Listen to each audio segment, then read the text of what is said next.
Welcome back to the Why You Overeat podcast. And I am here with a very special guest today, my client, Jane. Jane, how you doing? I'm doing very well. You, Sam? I'm doing amazing, and I'm also very excited for today's conversation. So Mm. we've obviously talked off air, not not that this is anything fancy, right? But we've been talking off air, and we know your story inside out. And obviously, when I asked you to do this, you had to think about it, and you agreed to share this story. I think today's story is going to help a lot of people. I think it's going to inspire a lot of people, and I also think it's going to help you put your journey and how truly remarkable it is into perspective yourself. So I am really excited for today. So am I. See, I don't think my journey's that exceptional, but I think that's because I'm the one doing the journey. But when I speak to other people, I can see the looks on the faces. So I'm thinking, Hmm. oh, maybe it is a bit extraordinary what has happened and what I've come through and how I've ended up where I am today. Exactly. It really will be. We all do that. We are all, I don't want to say our worst critic, but we kind of trivialize our own successes a little bit. And you know what? We're almost too humble. So I want you to take the humble mask off today, Jane, and I want you to be proud of yourself. So first question I've always got for you. It's like, right, before you started this program working with me, before you Mhm. even contemplated, personal development and investing in yourself, what was actually going on in your life at that time? What was your relationship with food like? And what were the struggles that you were having with your eating habits? Relationship with food was non-existent.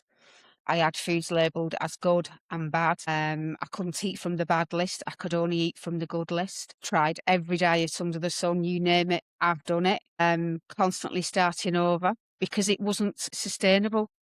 Because I was severely restricting, lose, I'd lose a good couple of stone, but then the cravings would kind of kick in. And because I'd been so restrictive over what I was eating, I'd get bored of eating the same foods over and over again.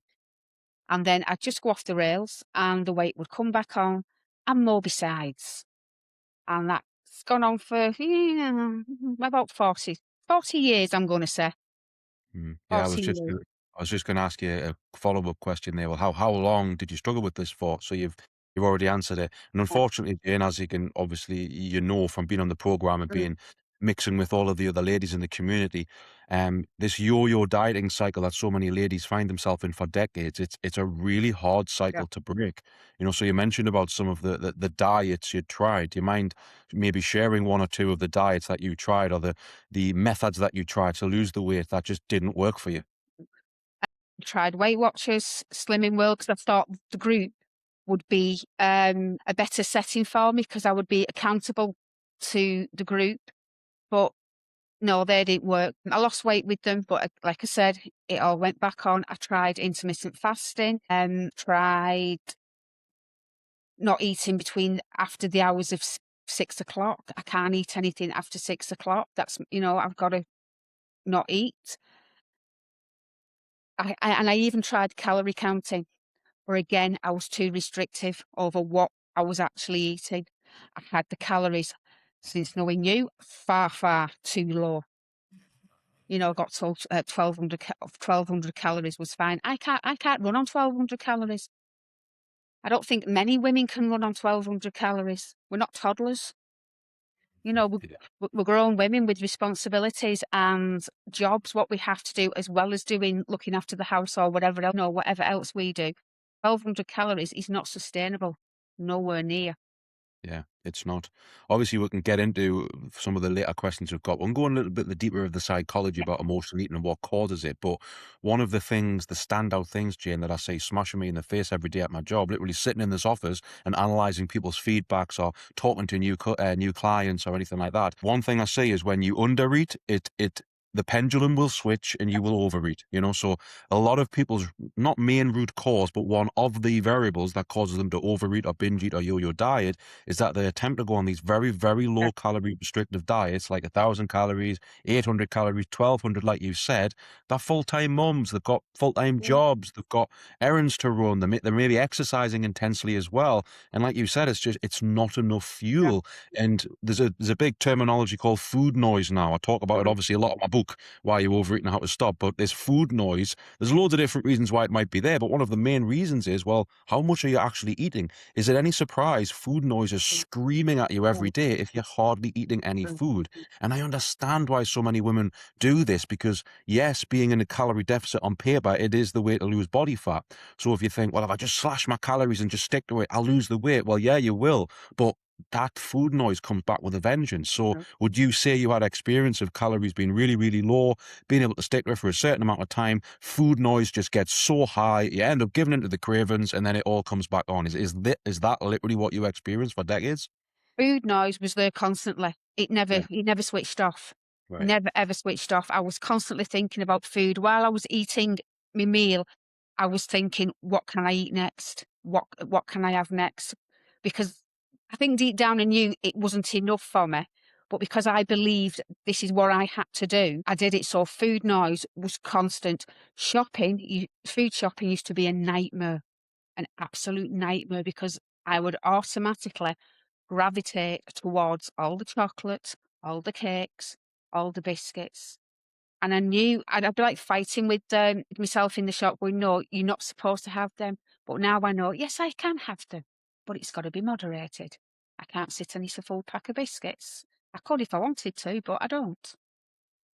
Yeah, I've been there myself, and I've used this Mm, analogy with you before. I say, imagine there's this imaginary stopwatch or a stop clock that starts playing or starts timing or recording the time the moment you spend thinking about food. So if it's 10 seconds, you pass a shop window and you're, oh, I could just have one of those cakes. There's 10 seconds. Or if it's an hour sitting there in the middle of your urges going, oh, I'm thinking about food. yeah, Or the amount of time you spend wondering, thinking, fantasizing about food. mm, For many people, that time every day would be hours and hours mhm, every single day mm, other than the 5 minutes of, "Oh, I'm hungry now, I better eat." We shouldn't mm, really be thinking about food, yet no, many people, it's on their mind mm, all of that time, and mm, so many people suffer with that. You know, that term food noise, like it's being coined. It's like we have to get to a point where that imaginary stopwatch, it should be minutes that we spend yeah, thinking about food every day, not hours, mm, you know? So for a lot of people to struggle with their relationship with food, for a lifetime as well, the hours and hours every day of thinking about food, worrying about food, fantasizing about food, food always on their mind, it's mm, exhausting. mm, And before any physical weight that you lose for a diet, before that happens, you've got to get rid of this emotional mm, weight because this emotional weight of yeah. food noise is what's weighing you down. And ultimately, that's what ends up causing the overeating episodes, isn't it? It is very much so. I mean, I used to go to bed thinking about food, and I used to get up in the morning. The first thing I thought of when I opened my eyes was food. What can I eat today? What can I have today? So, what was the specific moment, Jane? And it might not have been before you decided to work with me. We can maybe come to that later. But what was the specific moment where you just hand on heart, held your hand up and went, I have a problem with food. I am an emotional eater. And there's something deeper going on than just me not being able to stick to a diet. Because many people, Jane, who I actually speak to, they almost refuse to.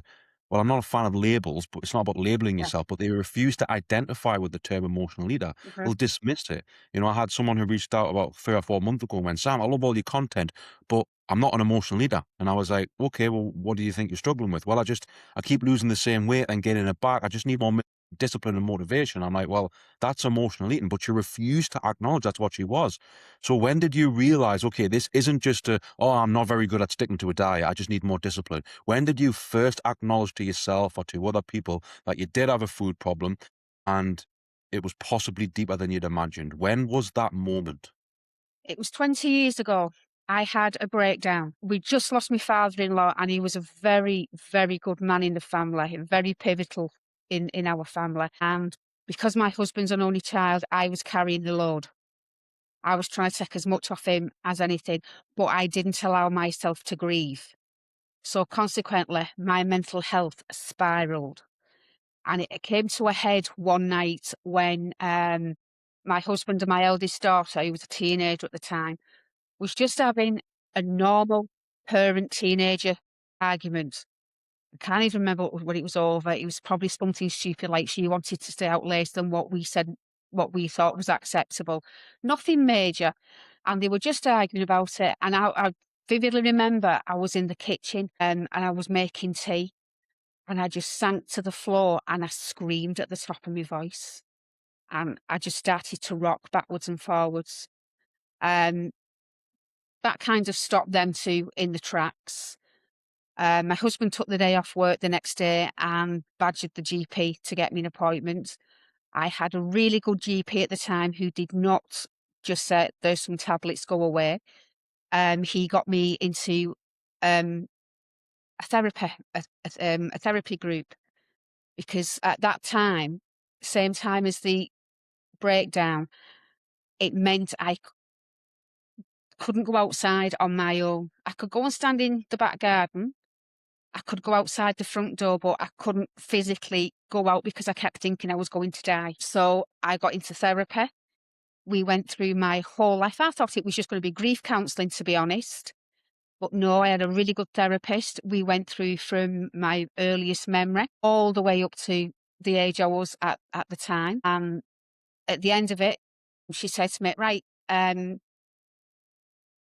once I thought I'd dealt with what we had to deal with, the fact I'd lost my mum when I was 7, the fact I've been in and out of hospital all my life because I was born with a cleft lip, so I've had numerous operations on my face. Then again, I lost my father, my dad, when I was 14, and then I became a single mum at 19, and then I met my husband, so we kinda went through everything, and, 'cause she also asked about what I was like with food, and it was the first time somebody had put the way I eat with how I'm feeling and how what is going on in my life and how I've not dealt with things from the past. So she actually gave me the information. This is why you overeat. This is why you emotionally eat, but never gave me any tools Yeah, to help me deal with it.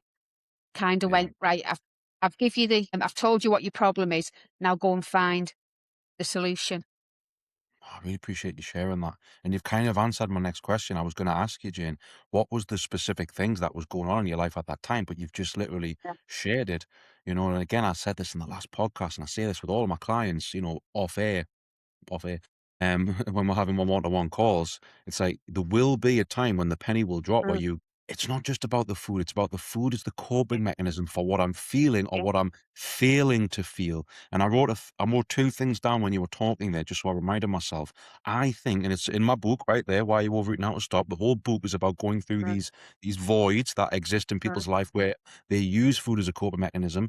But mm, the 2 things that I see people still using food for a form of comfort, even if the awareness mm, is there, which you got from the yeah. therapist at that point, is unmet needs. So, Mhm, unmet emotional needs, someone who's not able to express a need mhm, that they have or live life on their terms, or there's some sort of void in their life that they're using food to fill. So, mhm, there's an unmet need, or it's unprocessed emotions. yeah. Now, that point where you said you had your breakdown, that grief that you had Mhm, would have brought up all the grief that you never yeah, processed, yeah, and grief's a funny thing. Sometimes you might go through a personal loss, right? But that might trigger and activate the grief that wasn't processed yeah, all those years yeah. ago. I've got a I never client, I'll not say names, but they're going through it right now, yeah. and I had this conversation with them last night. I was like, "This recent loss that you're grieving, it's brought up everything that you never dealt with." I never processed, the death of my mum. I was 7 years of age. I don't Yeah, think many 7-year-olds can process that, and at the time, there was very little as regards grief counselling for children. I'm glad to see it's come a long, long way. My family did what they thought was best for me at the time, wrap me up in cotton wool and try to shield me from it all, which with hindsight, was probably the wrong thing to do. But at the time, they thought they were doing what was best for me, so I'm never gonna said to them, you caused this, you did this." It was just the way what everybody thought would be the best way to get me through it. yeah, And like I said, I didn't understand it. All I knew is I got up one day to be told, "Your mum's gone and she's not coming back." In my little 7-year-old head, she'd just gone to the shop. So why wasn't she coming back from the shop? You know, I understand I didn't really understand what death meant and how that means that's final. No, no coming back. You're never gonna see them again, you know? I did yeah, not and I don't think many 7-year-olds do understand that, yeah. and I didn't realise how much that has affected me throughout all my life, and not just growing up without her, but at significant times of my life, like when I got married, when I had my children, when my children started having children, all them little things what a lot of people take for granted, that's when it kind of hits me that little bit more, and I know I've got to do that little bit more work then. Yeah. So like you said before, you struggled with your relationship Yeah. with food for like 40 years, 4 decades, right? Mm. Tell me if I'm wrong, but I'd imagine during that time between 7 and 14 when you lost mum and dad, that's when you would have started comfort eating or emotional eating. Oh, You massively. you wouldn't have been able to even realize because 'cause you're just a kid, right? But Yeah. looking back when you do this work with your therapist, with your coaches like myself and other people, you can look back and go, "Oh my god, I was clearly using food as a form of comfort there." Massively, massively. Every time I felt upset, it was food. I come from a big foodie family. We celebrate everything with food. If somebody, if somebody gets a promotion, let's go and have a meal. If somebody's upset, let's have food. We are a big foodie family. Um, but I did use food as a lot of comfort then every time. And I think it was because nobody really knew how to talk to me about it. Because they were going through their own grief as well. And with me being the youngest, I'm the youngest out of 8 children. So, with me being the youngest, I was probably the one who couldn't process it. All the others could in some way process it, but I couldn't. So I think my family struggled with that as well in helping me. So it was just a case of, oh, we'll have something to eat and you'll feel better. So that's when I started to associating food with making me feel better. There you go. And this is all unconscious, of course. Yeah, You don't even realize there's a yeah, link until you look back. But yeah, I can totally see. And food is yeah. a fantastic coping mechanism. Let's be honest. If I always use this analogy, if we were stuck on a desert island, right, we wouldn't give a crap, Jane, about how many likes we get on Instagram, how we look, what fashion sense is like, whatever. We'd just go, where the hell's the food? I just need Mhm. to survive. Yeah. So in times of high stress and uncertainty in your little unconscious mind, it's about survival, and Mm, food is making up for that. mm, So obviously you mentioned, right, struggled with my relationship with food for years. You then had that pivotal rock bottom moment where all of the grief and all of the weight of the unprocessed mhm, emotions that you never learned how to feel had been mhm, activated by this grief mhm, of your father-in-law.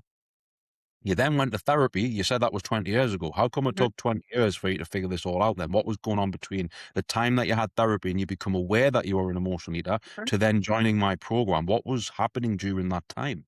Life just I kind of got bogged down by life because, like I said, I never got given any tools or any know-how how to deal with the emotional eating side.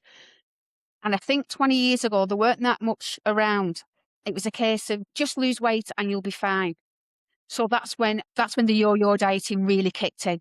Right. And I would be chasing one quick fix after another quick fix. I tried this diet for so long. If that didn't work, I tried this diet for so, and it got to the point where and it is a limiting belief about myself. I just thought, this is the way I'm meant to be.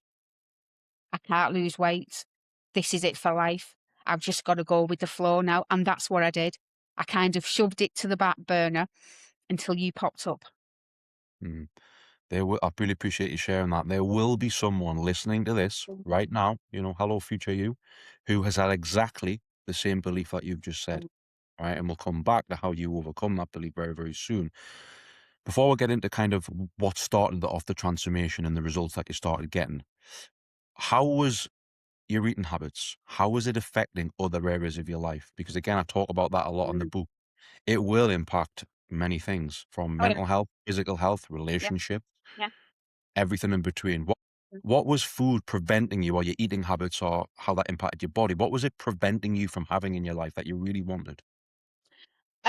Confidence. I've never been a confident person. A lot of that is stemmed from, well, I think 2 reasons. Before I had any of my operations on my face for my cleft lip, I did look slightly different to everybody else, and going through high school with that was not the best experience. Kids can be very cruel at times. And becoming a single mum at 19, I think the rejection from my daughter's biological father, that kind of, again, another limiting belief. I'm not good enough. And I think I just thought that all the way through. I'm not good enough and you don't deserve this. You're not good enough to have the life you want. I couldn't walk upstairs without getting breathless. Um, I felt rubbish all day, every day. My moods were absolutely atrocious. And in some way, I think that also affected my monthly cycles because I wasn't nourishing myself with food properly. I was either restricting or binging.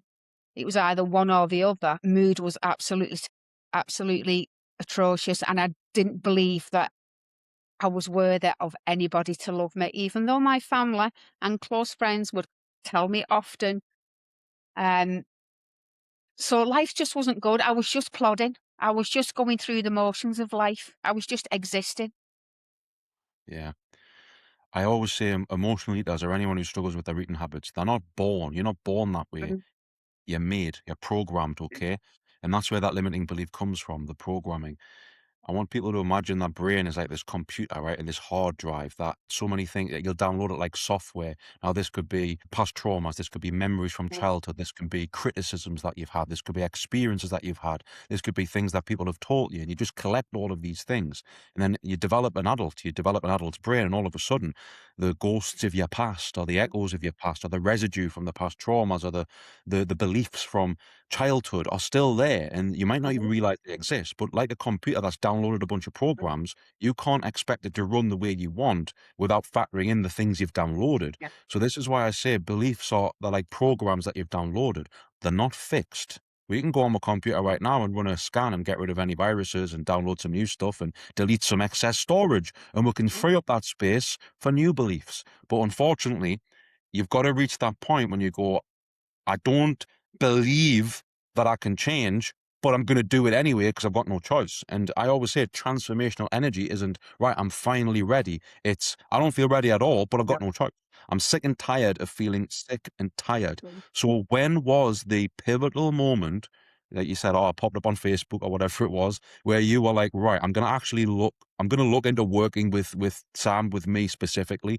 mm. What was that moment looking like, and what was going on? What was the final kind of the straw that breaks the camel's back, where you're like, I'm just gonna stop burying my head in the sand and I'm gonna face the music and get some help for this?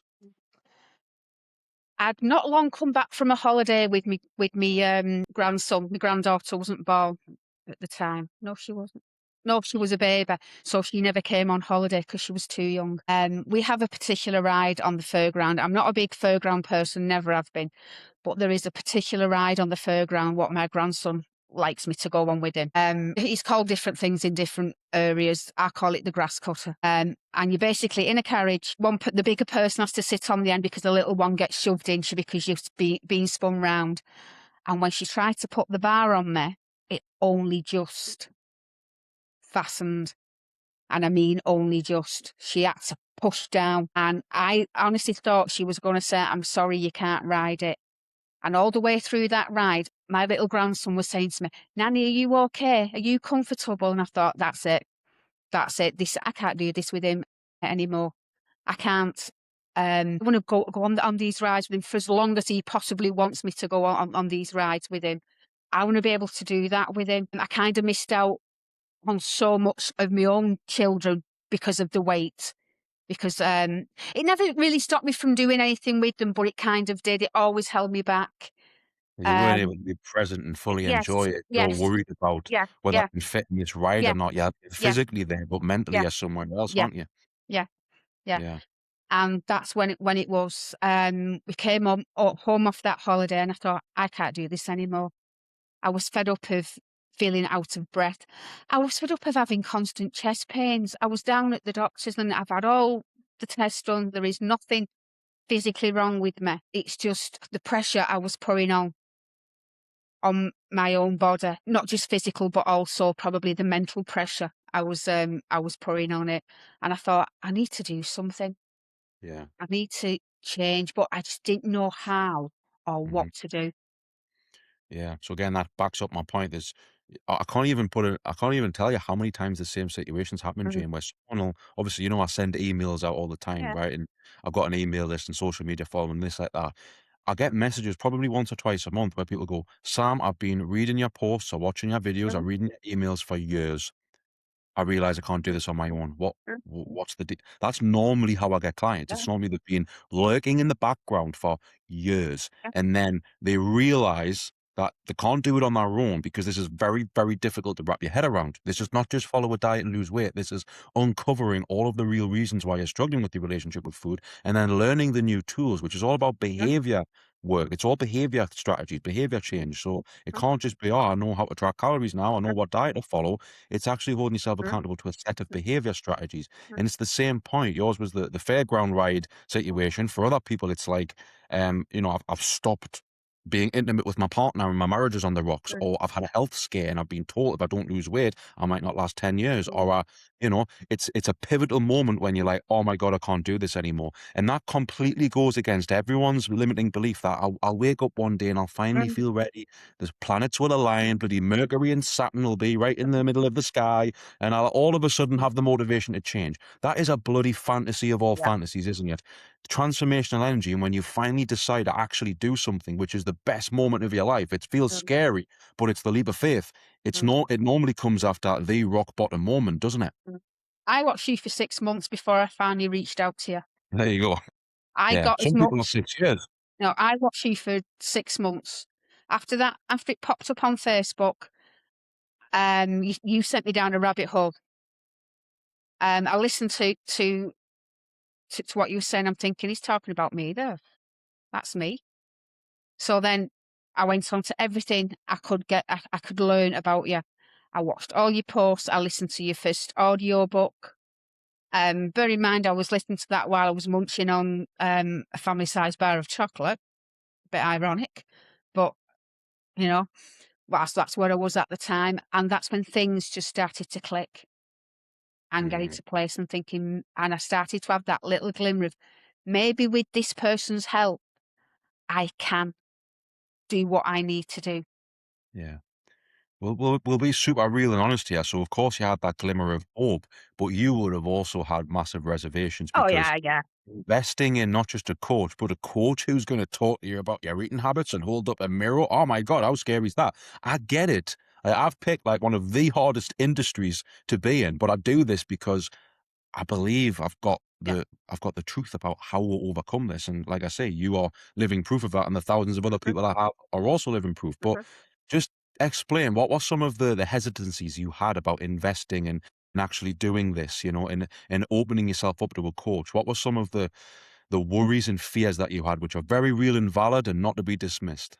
Whether it would work, that was the biggest one because in my mind, I tried everything I could think of over the years and nothing works long term.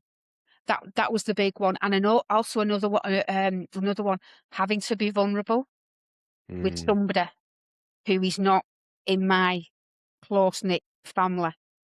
I mean, there's family members, what even to this day, they don't know certain things about me. I like to put up a wall.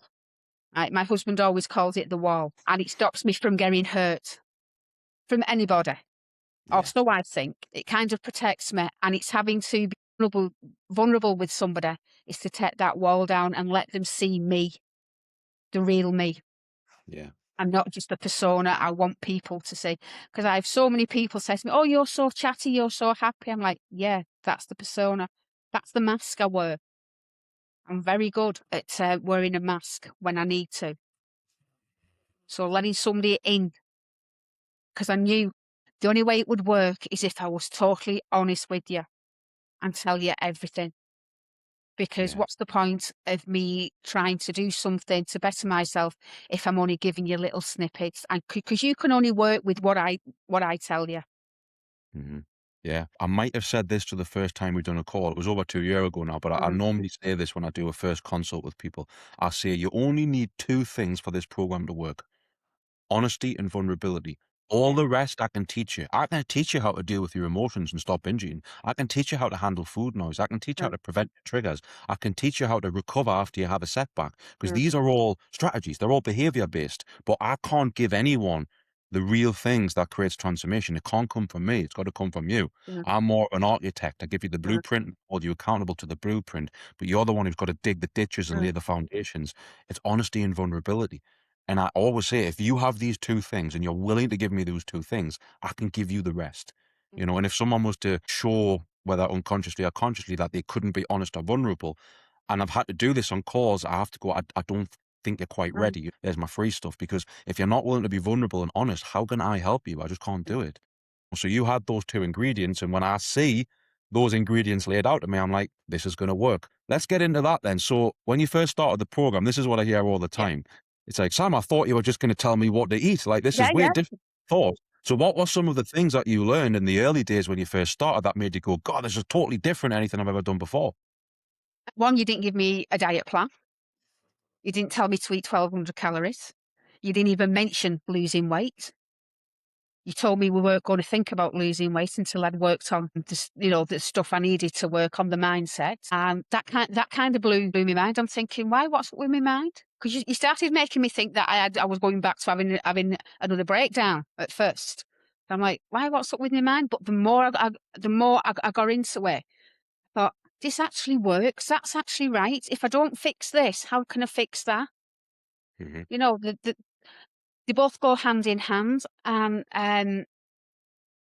the first time you asked me to do a journal, I thought, oh, what a load of tosh. I'll be honest, I thought, that's not going to help. That's not going to help. But I thought, you know what? Let's just sit down and do it. I'll do what he's asked. Otherwise, what's the point of me doing his program if I'm not going to do the work he's asked me to do? So I did. And within, 48 hours, I thought, this is why he gets us to do the journal, Hmm. because it lays everything out in front of you. Like I said, especially when you think you've not had a good day and you do them three little wins at the end of the day. It can be anything. Yeah. It can be a smile off a stranger. That's a win. It's just little things like that. And when I started to journal properly, I thought, yeah, this is what I need to do. It also frees up. It helped to stop me from ruminating over stupid little things. Hmm. Well, the reason I get people to do the journal, it's not because it's anything fancy. It literally builds confidence. Yeah. Everyone says, Sam, I'm not confident. I want more confidence. And they Mm, think that confidence is something that's found. You don't find confidence, you build it. yeah. You build it through evidence. So you, like you say, you can have a hard day and go, oh God, I struggled with my eating there, or I ate the wrong thing, or I did something wrong. Mm, But if you're like forcing yourself to go, right, what are three wins? How can I find three wins? mm, Well, actually, I did something good at work, or helped my daughter with a personal problem, or I had a great conversation with a stranger, or I done actually all my productivity tasks. Okay, it wasn't a terrible day. There was one part of the day where I didn't do very well, but you're humanizing yourself. You're learning to be mm, compassionate. Also, you're learning to collect little victories. All of a sudden, you stack up these mm, wins, and you're like, actually, I'm doing all right, aren't I? It's mm, like, how can you build confidence before you build competence? mm, And how can you build competence before you gather evidence that you're doing all right? But mhm. so many people just have this all or nothing mindset where they're like, unless my life is perfect, then I'm just going to label it as shit. And that's the problem. Yeah. So obviously you mentioned before about, oh, we didn't even focus on weight No, loss. we Okay, didn't. we'll get into it later, but how much weight have you lost from when you started to now?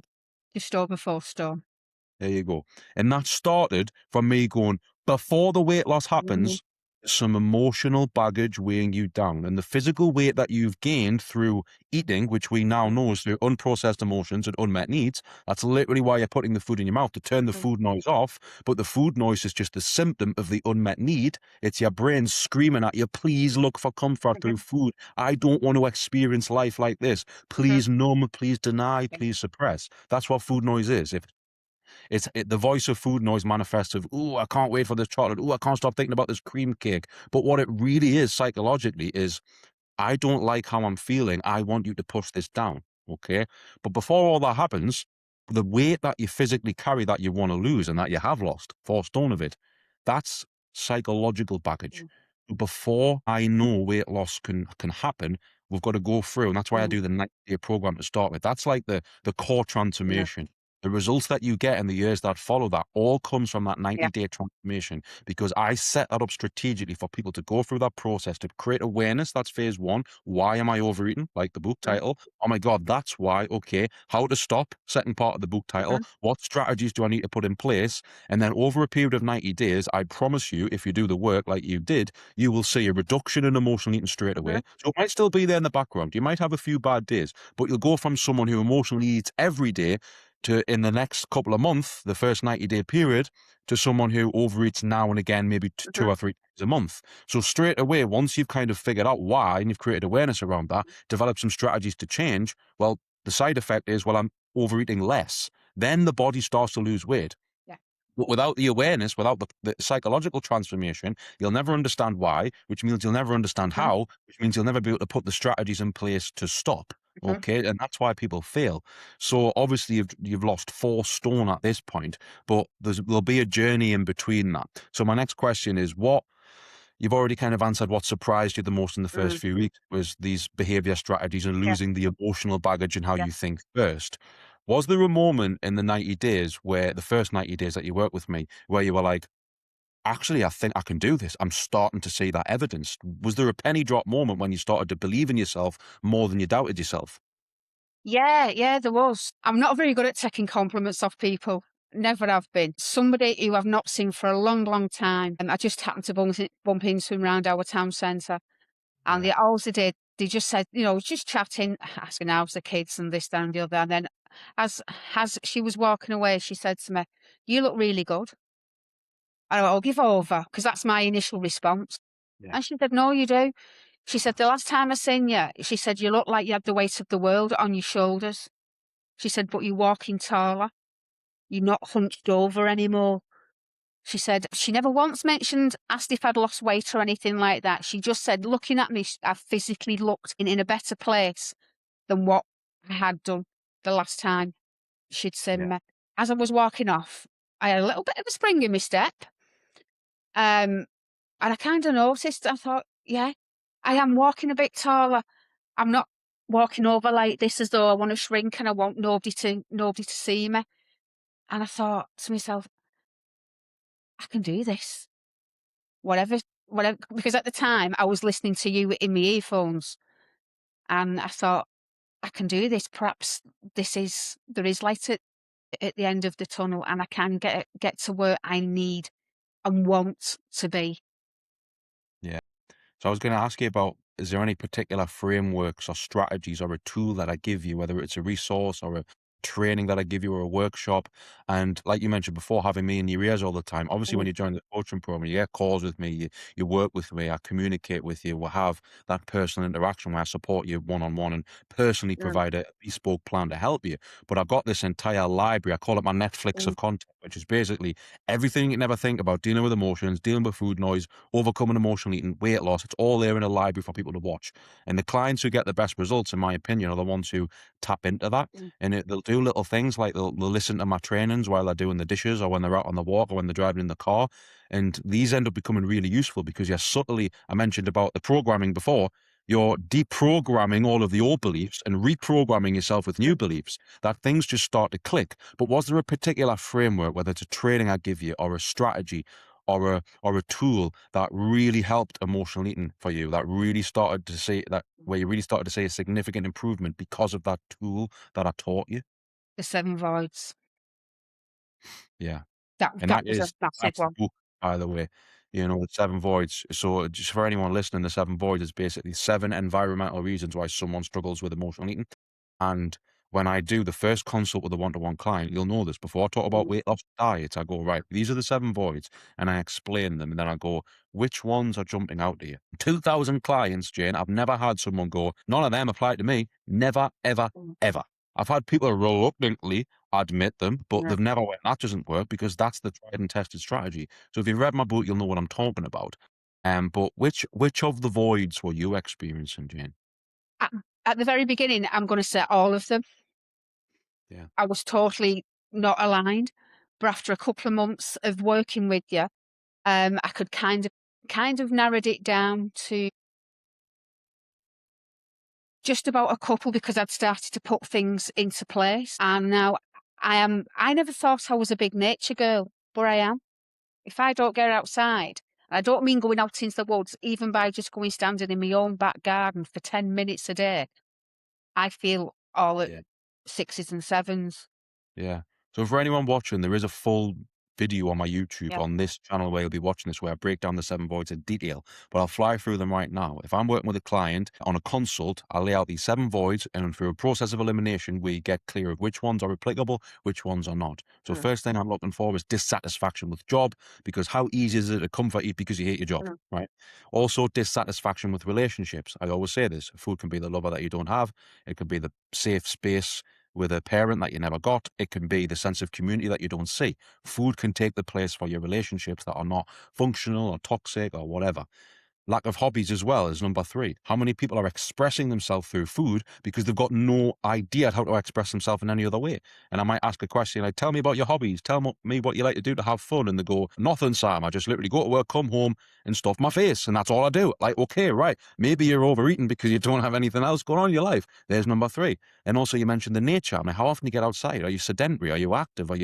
You're breathing fresh air? Are you doing anything? You're an animal. We're all human, of course, but we're animals, right? We forget that we are abiding by the same laws as Mother Nature that every other animal does. And if we are in a toxic environment or an environment that's not healthy for us, we'll get side effects. One of those side effects is mental and physical issues, and then we could be using food to compensate. We also talked about it before, past traumas, void number four, Mhm. five rather. Massive role in mental health. Mhm. Emotional eaters are not born, they are made. They are made through their experiences, through their childhood upbringing, through their relationship dynamics with their parents in the early years, and through the traumas that you might have had. And people listening can use their imagination about what traumas might be. You obviously mentioned about the loss, the grief of losing your parents at a very young age, but this can be a lot of other things. Like I say, you can use your imagination. You probably know what I'm talking about. But all of your experiences that you collect over time, and your brain's not fully developed until you're 25. So basically, childhood, in my opinion, lasts until you're about 25. So all of those experiences can massively shape your personality. Many people are using food as a compensation for those past traumas. And then we've got the comparison to other people. Number six, Mhm. the status to society, to other people, comparing yourself to other people, creating your sense of self-worth based on how you look or how you perform in comparison to this standard in relation to other people. And the last one, it's probably an amalgamation of all the other voids. It's, lack of hope. And I might say something to people on the consult and say, tell me what is your life plan for the next 3 to 5 years? What are you looking forward to? What's your purpose? What are you working towards? A lot of emotional eaters can't answer that question. They're Mhm. just stuck day to day cycle of just trying to survive the day, trying to get through the day without overeating, trying to get through the week without feeling depressed, trying to get through the month without having a breakdown. They've just become disconnected from the life that they wanted to build. So when you first started, you were experiencing literally all of those Yeah. voids. Yeah. Which one was the easiest for you to get started with? Well, the dissatisfaction at work, because I wasn't really dissatisfied at work. It was I enjoyed my job. I enjoyed the people I worked with. I just didn't have enough to occupy me at work. So after a quick talk with my boss, we came to a strategy where I could get more involved. So that kind of got rid of that one. So that one was quite easy to get rid of. And the nature one was quite easy because I just thought, just go outside. Either go for a walk or just go and stand outside. That was quite easy to get rid of. And but the other one with relationships, I thought my relationship was nigh on perfect with my family and my husband. It wasn't. But after having honest conversations, not arguments, honest conversations with everybody, that took away the pressure off that, especially with my husband, because he was at the time I was also going through the menopause, which is not a good combination. So he was trying to think of ways to help me to cope with that as well. But I thought it was him pulling back from me and not wanting to be with me. So honest conversations with people got rid of that. The Yeah, trickier one for me was the hope, because I think I'd spent that long feeling hopeless and believing I wasn't good enough for anything or anyone. That was the one what took a long time to get rid of. And that yeah. still rears its head from time to times. But I know now it's just a limiting belief I have about me. Mhm. No, I And really that appreciate usually sends me scurrying back towards the voids to see what else is missing and what I can do to bring I myself back into alignment. I personally use this framework every single day. If I ever feel a negative emotion Mhm. or doubt in myself, or I'm like, oh, I just feel a bit flat. I'll just look at that list of the seven voids and go, oh yeah, I haven't been doing my self care Yeah. lately, or oh, I haven't been like. That's one of the reasons why I wrote the book. I had the best year of my life in 2024. You were on the program then. You were at the events. Like business was Mhm. flying, personal life was flying, everything was flying. I woke up in January in 2025, flat as a fart, right? And I was like, what is this? And I looked and I was like, apart from just like helping clients one to one, which I love, I was like, I haven't created anything new. I haven't brought out a new Mm, course. I haven't done podcasts and I've been saying I'm going to do for years. I haven't been writing a book. I've been writing down in January for 3 years in a row. I'm going to write a book this year. I'm going to write a book this year. And I never. So I was like, oh, I haven't been creative enough. So it was that. And then other times in my life, it's like, well, I feel disconnected from my relationships. I've been working too much. I've been mm, neglecting my partner. I can't even tell you the last time I went out for a coffee date with my mate and just had a nice walk and talk with mm, the coffee. I'm like, right, I'm clearly disconnected from one of those voids, and it always becomes that anchor point for me to like just get back in alignment. Yeah. So my next question for you is, when you were going through the process, you were transforming, and we'll talk about the weight loss mm. again in a second. What did the support look like from me? What was it that kind of made this work for you? Because you had the awareness at this point that you were emotional eater. You'd done all the diets before, so you knew how to lose weight, but you'd never put it into perspective. What was the difference? What was the level of support you got from me that just put it all together? Oh, the support from you was absolutely phenomenal, and I was accountable to somebody. I knew if I was having any kind of issues, I could WhatsApp you. Yes, you may not have replied straight away because you have a life as well. You know, you've got things to. You may have been speaking to other clients, but I knew you would get back to me. Then you've got the Q&As, what you do, the Mindset Mondays. I gleaned so much information from them, just listening to other people's questions. And then you've got your email, what you send out every single day. That's usually something new. You think, "Oh, yeah, I've not thought about it that way." But I just felt like no matter how hard I was finding it, there was somebody in my corner fighting for me as well as me and not willing to give up on me. Because I also felt like, I'm gonna be honest, there was times when I was doing some of the training and I thought, "I can't do this," because it was making me look at things I didn't wanna look at. Um within myself, I was dealing with traumas I didn't want to look at, and I didn't want to process. And I thought, I can't do this. No, no. And I seriously thought about blocking you. There was one night where I actually blocked your phone number about 5 times, and then I'd unblock you. I'd have the little devil and the angel out on the shoulders. The devil would be going, block him, block him. He can't get in touch with them. But I knew very well you had other ways of getting hold of me. So I eventually unblock you, but just the support, the knowing if I sent you me journal, if I was struggling with something and I couldn't see how or why I was struggling, especially when I started to come to the weight loss stage. If there was a time where the weight wasn't going down, and I know weight loss is not linear. There is gonna be times where it's gonna go up, hormones or times of day, what the weather's like, what I've ate the night before, things like that.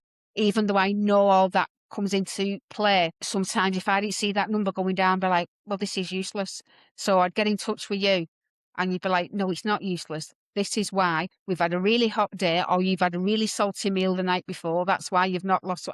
But you kind of brought me back down to earth and made me realise going off and kicking off at myself because it's not working. Yes, it is working. It's just going to take time. Yeah. And the I know it's support, not just cliche. from you and your community as well. The community you have, everyone's got your back in that community. You can say whatever you wish, whatever you like in that community, and there is always somebody willing to answer you, or willing just to be a shoulder to cry on if that's what's needed, and then offer the support, and then perhaps offer a way round whatever particular problem you've got. No, appreciate you sharing that. And I know it is cliche, but you just have to trust the process. Like Yeah. I said before, I'm the architect, so I'm the blueprint, but you're the one who has to do the work, of course. But many times, like that whole story about you nearly wanted to block us at the start and Mm, then you didn't, it's like that's a pivotal moment because do you think out of the 2,000 clients I've had, Jane, do you think every single one of them is in this position that you are? And there's unfortunately a small mm, minority who did. I don't think they blocked us, but they just don't check in after a couple mm, of months, and then that's it. And I never hear from them again. I call them in my book the lost souls. I have mm, a few lost souls, unfortunately, in my time, and it's sad. That's the saddest part of my job. It's seeing people's potential and then seeing them get so far, and then some sort of life circumstance, which is not their fault, just causes them to check out a reality. And when someone is in that frame of mind, they will see anyone trying to hold them accountable to them being better. They'll see it as a threat. They'll mm, see it as is too difficult to deal with and will go the other way, and that's such a shame, you know? So obviously you mentioned your transformation before. In 2 years, you've dropped 4 stone, okay? And I've got a system for weight loss for anyone listening. I call it data over drama, right? Mhm.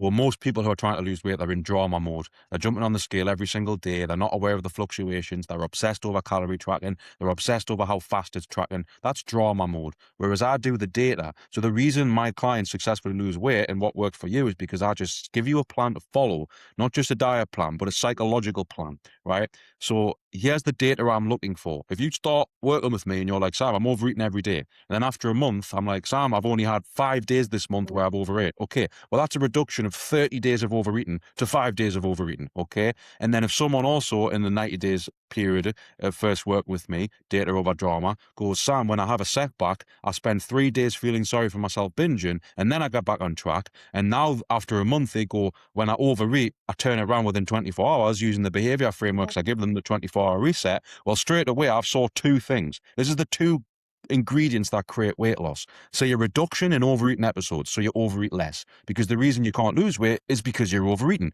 So if overeating's happening X amount of times per month, and then it's only happening this amount of times per month the next month, then you've seen a reduction in overeating. That's Mhm. tick number 1. Tick number 2 is when you do have a setback, because you're human, you've struggled with your weight loss, you're overeating for years, for decades, you're not going to click your fingers, join my Mhm. program, and never struggle with food ever again. So where I come in handy is supporting people through their setbacks, through their relapses, you know? So that might be like, I checked in with you yesterday, I overate, I binged, something really took me by surprise. I didn't know what it was. Can we get on a call? And we'll jump on Mhm. a call, we'll go through the triggers, what you learned from it, what we can try next time. And my goal is to not tell people to go back in a time machine and don't eat. You can't do that. My goal is to say, if you put your head on the pillow tonight, despite binging yesterday, you don't have to binge tonight. If you can put your head on the pillow and say, right, I overate yesterday, but I didn't today, and then go to sleep, then you've Mhm. turned it around. That one day of Yeah. overeating, it was one day, and it's the all or nothing mindset where people continue it on. So that's what I'm actually looking to do. And when I see the data match that, where I'm like, they were overeating this amount of times last month versus Mhm. this amount of time Yeah. this month, and their response time was around about 3 or 4 days last month, and now it's 3 or 4 hours, I know that everything's set up towards weight loss. Mhm. And the weight loss just happens when you just let the Yeah. time do its job. The Mhm. story of the tortoise and the hare, we all know what Mhm. happened there, right?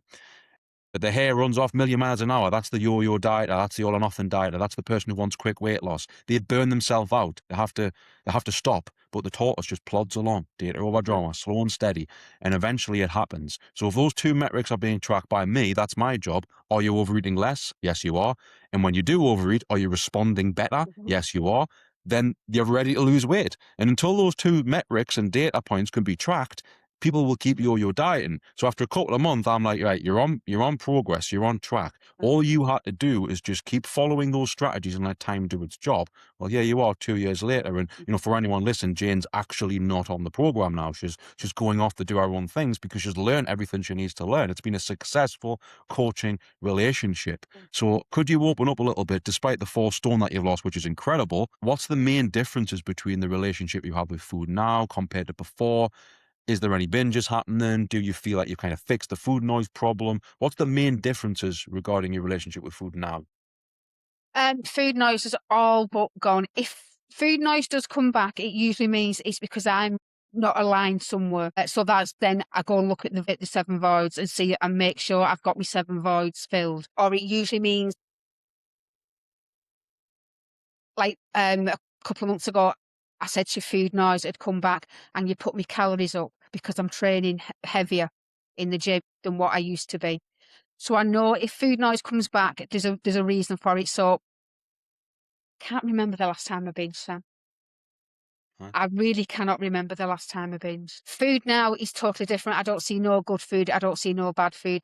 I just see food what fuels my body, but in different ways. I still have what I call my fun food, like me sweets, me biscuits, me snacks, but predominantly it's not that kind of food. Whereas before, that was my main diet. Mhm. When I go out for a meal, I no longer think to myself, "Oh well, I'm going out for a meal tonight, so I may as well just eat what I want today." And I've Yeah. blown it for the rest of the week, or even in the past, the rest of the month. Mhm. Now I think, right, I'm going out for a meal. I know I'm going to have a main meal. I'm more than likely a dessert. I'm a proper dessert person. Mm-hmm. So yeah, I'm going to have that. But I don't restrict my meals up to then. Yes, I may eat later, or I might have a later breakfast and combine it to brunch, depending upon what time I'm going out for my evening meal. But I don't necessarily restrict. And then I'll have whatever I'm having. Don't look at the calories. I used to always look at the calories and think, right, I should be eating that, but I want the burger. I should Yeah, be having a salad, but I want the burger. If I want the burger, I'm having the burger. And if I want the big slab of chocolate fudge cake after it, I'm having the big slab of chocolate fudge cake. But it's what I do after that. hmm, The next morning, I don't think, right, I ruined it last night because I had that. No, I think, right, I had that meal. I had that dessert. I thoroughly enjoyed it. Let's get back down to business this morning. Let's get yeah, back to my normal way of eating, my yeah, everyday way of eating. yeah. And being able to have that mindset is just following a set of predictable behavior strategies, which again I talk about in the program. I call them the food noise frameworks. Obviously, you've transformed your relationship with food. You went from a binge eater to a binge Mhm, breaker. You know, a yo-yo dieter to someone who's now maintained and lost 4 stone is and feels confident mhm, enough to go on their own journeys. You know, so that is the definition of me of a successful mhm, client coaching experience. So the last kind of question or two I want to ask you, Jane. What would you say to someone who's maybe listened to this podcast and this conversation went, "Oh my God, I recognize so many things Jane said. I am also an emotional eater. I have also struggled with my relationship with food for decades. I have also tried every diet and failed every one. I am also someone who doesn't believe that I can even change." Well, what what would you tell them? Because you were once sitting there as well. mhm, What advice would you give them at this point? And what would you tell them about contemplating investing in themselves? Whether that's with me, I mean, I would love them to come with me, but just invest in themselves in some way, shape, or form and actually back themselves to change. What advice would you give the emotional eater who thinks that they are broken and that they are never going to change? Well, first and foremost, nobody's broken. You are not broken. Um, I was in that position where I thought, yeah, I'm broken. No, you're not. It is worth the investment. You are worth the investment. Whether or not they go with you, if they can, that is absolutely fantastic because they will never, in my opinion, they will not look back. But if that's not available at the time, look for the free things you can learn from. There's lots of things on the internet. There's lots of good and bad people on the internet. What will tell you you can lose 5 stone in 6 months by having this whatever they're trying to push. I keep away from people like that. The kind of people I follow online are people like yourselves and people who fitness coaches and influencers who are not trying to sell me anything, who are just giving out, what I call proper advice. Hmm. Yes, at the end of the day, some of you's got a business to run, and if people go with you, that's fantastic, but that's not your first and foremost push. You do also help people. It is so worth it. It may be hard. It is going to be hard. There's going to be times where you want to give up, where you want to throw the towel in, but just keep going. I now see this. It's not a diet. I haven't lost 4 stone through dieting. I have lost 4 stone through changing the way I look at myself, I look at my life, I look at food. And for me, this is lifestyle. You've got to find something and do something what fits in with your lifestyle and you can do for the rest of your life. That's why 99% of the fad diets don't work because they're not sustainable. The way I'm eating now is sustainable for me for the rest of my life. Amazing. Final question for you, Jane. What do you think your life would look like now if you didn't take that leap of faith and decide to do the program and invest in yourself and back yourself? Where do you think you would be?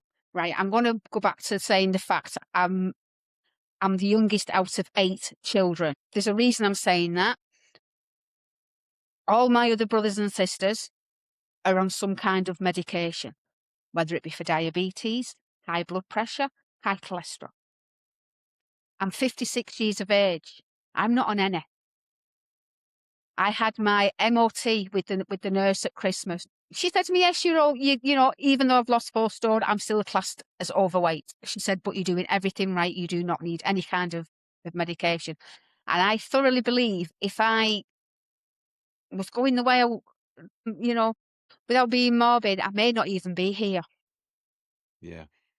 And that's the bottom line. I may not have even been here at my age because I was getting bigger and bigger. The weight was I've had a conversation with my daughter this week, my youngest daughter, and she said, "Yeah, but the weight never stopped me from doing anything." I said, "What you could see." I said, "But you weren't there through the day when you was at school, when I struggled to get up and down stairs. I struggled making beds, things like that, what the children don't see because I do them when they're not there." I said, "So, yes, it did stop me from doing things. It did put my life on hold." So I think I'd have just got bigger and bigger. I'd have gone more depressed, into more despair, and like I said, the bottom line, I may not have even been here. Yeah, it's very, very powerful, and I believe every word. I agree with you, and it sounds very harsh what I'm about to say, but this is true. You don't see very many obese 90-year-olds, do you? No, no, you don't. And do you think people who are obese or overweight, they're emotional eaters, whether they want to admit it or not? They didn't get in that position, even if it's like, well, oh, Sam, I've had an injury, I've got a health issue. It's Mm, like, yeah, but you're still comfort eating. mm, You don't spontaneously gain weight. no, You're still putting excess food in your mouth. Okay, so anyone who struggles with overeating is in some way, shape, or form okay, a type of emotional eater. It might mhm, be very, very subtle. They might just do it when they're bored, or it might be very, very deep, where it's a direct result of a trauma mhm, response that they're not dealing with. But anyone who's overweight is an emotional eater. mhm, And like I said, if you don't address this point, it gets harder and harder as you get older. The health that you have in your 50s is how you treat yourself in your 40s. The health that you have in your 60s is how you treat yourself in your mm, 50s. And like I say, you don't see very many obese 70, 80, or 90-year-olds. So if we want to get into that late stage of life where, retirement's what, 67 now? You yeah, work your whole fucking goddamn life for that last 20 years of your life to fully enjoy it. And so many people are so exhausted and burnt out that don't even get the chance to enjoy mm, retirement because they're back and forth to the doctors all the time, or they just don't live mhm, long enough to see it. And that breaks my bloody heart. And that is why I'm honest and raw, and I don't I don't like offending people, but I'll just say it how it is. And if they choose to be offended, then I can't be responsible for the perception. But I really appreciate you sharing that, because you are right. If you were on that path and your mm, relationship with food was that wrapped up in your yep, mindset and past traumas and emotions and comfort eating, if you never dealt with it, it would have just got worse mm, and harder as you got older, mm, because age is a real thing. You're going to lose mhm, mobility, you're going to lose energy, your metabolism, it does become less efficient. You lose mhm, muscle mass as you get older. It becomes harder and harder. Even cognitive decline's a real mhm, thing. You lose your sharpness, you lose your edge. The longer people leave this, the more likely you are of being in an early mhm. grave. I hate to say it like that, but it is true. Have you got any final message for anyone listening right now, Jane, that you want to share before I let you go? Anybody sitting on the fence and wanting to know whether or not Sam's the right kind of guy to work with, believe me, he really is. Just look for his name, learn as much as you can from his free stuff, and believe me, if you do decide to go working with him, you will never look back as long as you're prepared to do the work. Yeah. Again, appreciate you sharing that, Jane, but I have to also say, you You did this, not me. I provided the blueprint. I provided the plan. This is a synergy, okay? I can only Mhm, help people who are open, honest, and vulnerable. You were all of those things. So when people are open, honest, and vulnerable, and they have that pivotal moment that mhm, you have where you're like, I'm sick and tired of doing this. I can't do this anymore. mhm, Only then can they actually be mhm. helped? So this works both ways. But yeah, I just want to say, Jane, you are an incredible lady. I really appreciate you coming on today to share your story. I think it's incredibly inspiring. And just to see you be able to go off on your own now and continue to get results is just, my job is done. It's just been an amazing experience having the chance to coach you, and it's a pleasure. And I class you as a friend for life now. I just want to say thank you to you for giving me the chance to get my life back, because it has. Because I really am a firm believer that if I'd have carried on, maybe I still would have been alive, but maybe I no, I wouldn't have been able to do the things I can do, or the Yeah, things that I want to do. So and that's thank you for that. And that's it. We'll end it on that. A lot of people are living, but are they truly alive? Only Um, they know. I will see you in the next podcast, everyone. Thank you so much, Jane, for being here. I really appreciate it. Thanks, Sam.